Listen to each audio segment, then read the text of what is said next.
Tudo aquilo que é problemático, primeiro a gente precisa identificar a intenção positiva. Se você vai lá e aplica uma técnica e não trabalha a intenção positiva, pode ser que essa técnica falhe, porque na verdade a pessoa não está se dando conta do que ainda está mantendo naquela situação.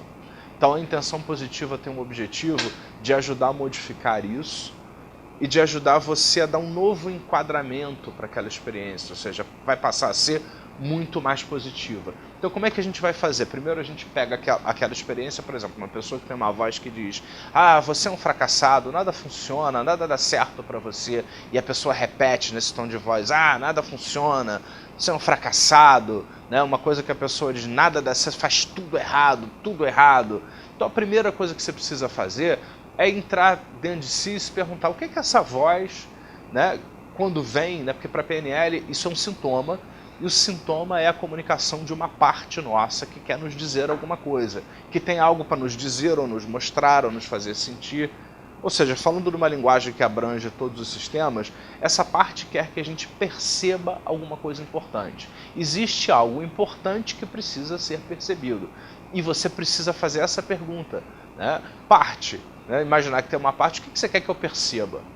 O que você deseja que eu perceba? Quando você traz essa voz, esse diálogo interno, que é chato, que me deixa chateado, tá, eu não gosto disso, isso não é positivo. Mas o que eu preciso perceber de positivo? Ou o que eu poderia perceber de positivo? O que você poderia estar querendo me mostrar, me fazer perceber? E é importante que você faça um esforço para enquadrar dessa maneira. Eu sei que sua experiência não é positiva, eu sei disso, tenho certeza. Mas você tem que perceber o que é essa parte, porque quando você identificar isso, você vai entender que algo está se repetindo ali naquele processo. Quando a gente descobre qual é a intenção positiva, o que a gente precisa fazer? A gente precisa achar 2, 3 caminhos para que essa intenção positiva ela ganhe um encaminhamento bom. Então, por exemplo, eu fico dizendo nada dá certo tal, porque eu realmente preciso ficar consciente do que eu estou fazendo e poder mudar para uma alternativa melhor. Então essa seria a intenção positiva. Então, intenção positiva nada mais é do que algo que você aprendeu. Você aprendeu e repete. Em algum momento da sua vida, provavelmente inconsciente, você aprendeu que diante esse exemplo, diante da história de eu preciso fazer alguma coisa, eu preciso mudar a minha vida, então eu vou falar comigo mesmo, vou repetir para mim mesmo isso toda a vida. Então essa é a intenção positiva. Então você precisa entender primeiro o que você aprendeu. Agora, quando você busca um enquadramento diferente, ou seja, isso que era ruim e só era ruim, agora eu percebo como algo que pode me comunicar algo bom, que pode estar tentando fazer algo de bom por mim, eu já mudo a coisa de lugar. Ela já passa a ser uma coisa positiva. Ela já passa a ser um aliado. E essa virada é muito importante. Então muitas técnicas falham porque a pessoa não trabalha direito essa história da intenção positiva. E em seguida é sempre bom perguntar o que você quer, o que depende de você, o que você vai ver, ouvir e sentir quando chegar nesse resultado. Você consegue se imaginar nesse futuro, onde lá já existe uma mudança? Você gosta do que você vê no futuro? Para evitar alguns casos que nós já vimos, né, de repente estar fazendo a técnica, mas não é bem isso que eu quero. Então é interessante nesse momento você se imaginar no futuro fazendo aquilo que você está dizendo que quer.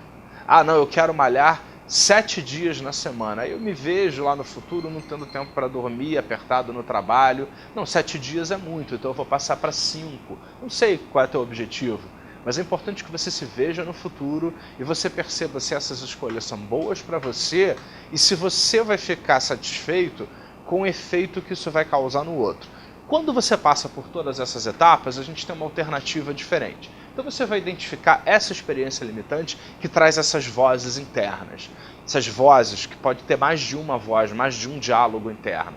Então é importante que você tire algum tempo, tire algum tempo e transcreva esse diálogo interno, do tipo, nada dá certo para mim, eu sou um fracassado mesmo, eu não sei fazer nada direito. Escolha uns 2, 3 para o nosso trabalho aqui, depois você faz com outros 2, 3, se você tiver muitos, e confie em mim, pela minha experiência, muitas pessoas têm muitos diálogos internos, né? Acontece demais isso. Então pega 2, 3, transcreve exatamente e repete em voz alta no mesmo tom de voz que você usa. Ah, você é um idiota mesmo, nada dá certo, você não sabe fazer nada direito. Então é muito importante que você entenda exatamente como é que a coisa se manifesta.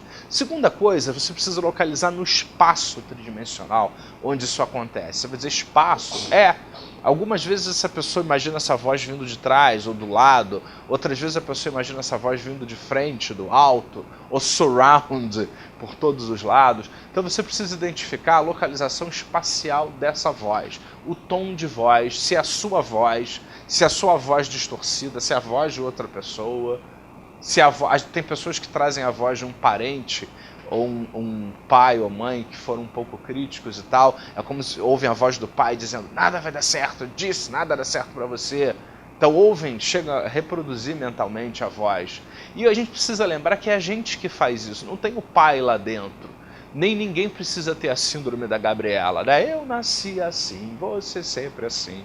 Então, isso significa que você pode mudar isso rapidamente. Tem pessoas que passam anos em processo de terapia tradicional e ficam falando dessas vozes, desse diálogo interno, anos a fio. E essa técnica que eu vou ensinar aqui, você pode resolver em minutos, ou com a prática em menos de um minuto, né?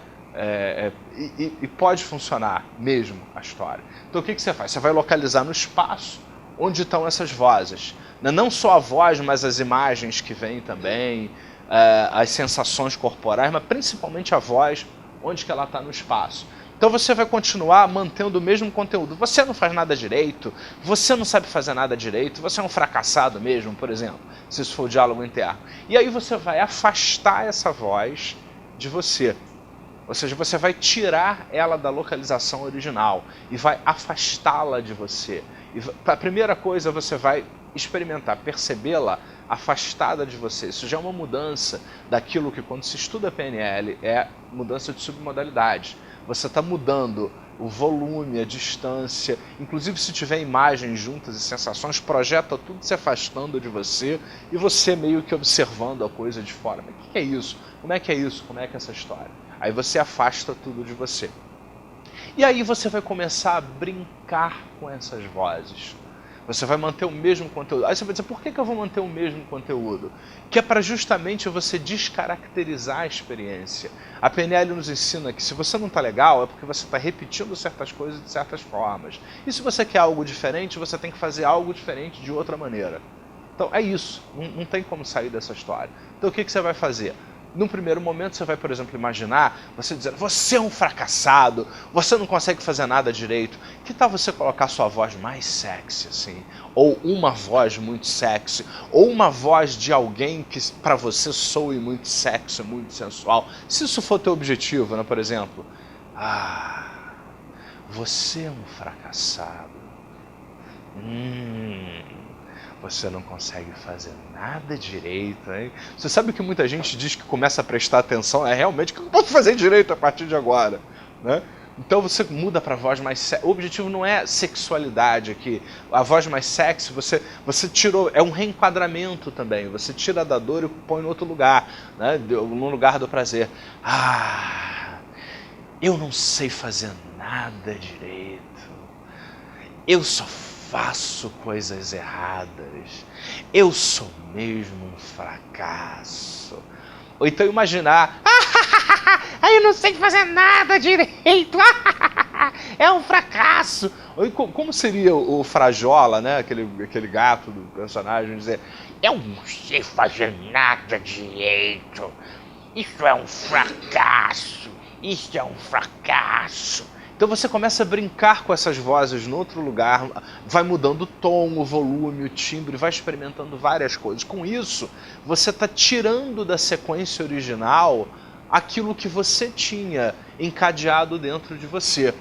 Por exemplo, o Richard Bandler sugere que, por exemplo, você pegue essa voz sensual e tal, você, por exemplo, imaginar um coro e ir dobrando, coloca duas vozes, suas mesmo, não precisa ter outras pessoas dizendo, você não consegue fazer nada direito. Você só faz coisas erradas. né? Aí coloca 2 vozes, depois 4, depois 16, depois 32, até você chegar a centenas de vozes, né? Ah, você não faz nada direito. Você só faz coisas erradas. É como se fosse até uma brincadeira e tal. E aí você pode aproveitar essas vozes, essas coisas, para dizer outras coisas que estão interessantes, né? Você pode. Isso, você pode. E aí você vai ter que escolher explorar o que funcionaria melhor com você. Uma voz de comando? Vamos lá! Você pode! É possível! Ou então a voz daquela pessoa especial que na infância talvez te deu tanta força de vamos lá, querido, vamos lá, você pode, eu acredito em você, eu acredito em você. Eu, por exemplo, me lembro até hoje a voz do meu avô, pai da minha mãe, Otávio, o nome dele, e que ele dizia, eu queria comprar uma máquina de escrever, eu não tinha dinheiro na época para comprar uma máquina de escrever, para poder escrever as coisas, e ele dizia, não, meu filho, você vai conseguir, você vai ter sua máquina de escrever, você vai conseguir tudo o que você quer. Né? Então, muitas vezes eu lembro da voz dele quando eu estou indo, construindo alguma coisa diferente. E aí você pode usar outras vozes em outros lugares e você vai explorando. Eu gosto mais na frente, gosto mais atrás, gosto mais do lado, para depois que você descaracterizou e tirou o poder daquilo, para te dar força, para te manter para ir para frente, para gerar em você resultados. Use vozes conhecidas, use vozes... aquilo que for melhor para você. Se você gosta de uma voz sensual, pé do ouvido, use. Se você gosta de uma voz carinhosa, amorosa da sua avó, da sua mãe, use. Se você gosta do latido dos seus cachorros, eu adoro, junto, junto, e as lambidas do cachorro junto enquanto você ouve, use. Então é uma maneira de você assumir o controle do seu cérebro. Tá? Então, experimente. Quando você estiver gostando dessa experiência, imagine isso no futuro, passando pela experiência onde antes você se limitava e agora você curtindo tudo isso. E vá sendo criativo. Quanto mais criativo você explorar esse painel de controle interno, melhor ainda. Nesse curso que a gente ministra, é um curso onde você aprende o mais clássico da PNL, do coaching, e o que existe como isso de mais moderno, que está sendo criado agora. Isso você aprende aqui, desde o practitioner, desde os primeiros dias do coaching, para que você possa usar isso. É um curso que eu quero convidar todo mundo para sempre vir. A gente vai ter o coaching agora.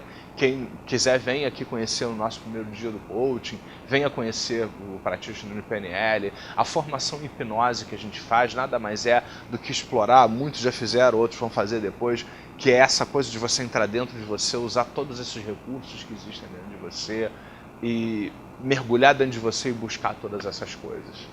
Então, venham e conheçam, porque a vida melhora muito quando a gente usa essas coisas. Você vai continuar lidando com os jogos externos, com os problemas, porque eles estão aí no mundo, né? E até com coisas internas. Mas você volta para os trilhos muito melhor e muito mais fácil.